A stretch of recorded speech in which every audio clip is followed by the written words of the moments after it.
Познакомьтесь, вот это обезьянка, а это Витя.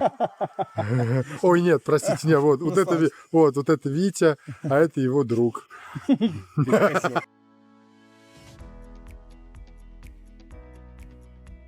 Еще раз, это вот Витя и его друг. Обезьян. Где еще такая картина, а?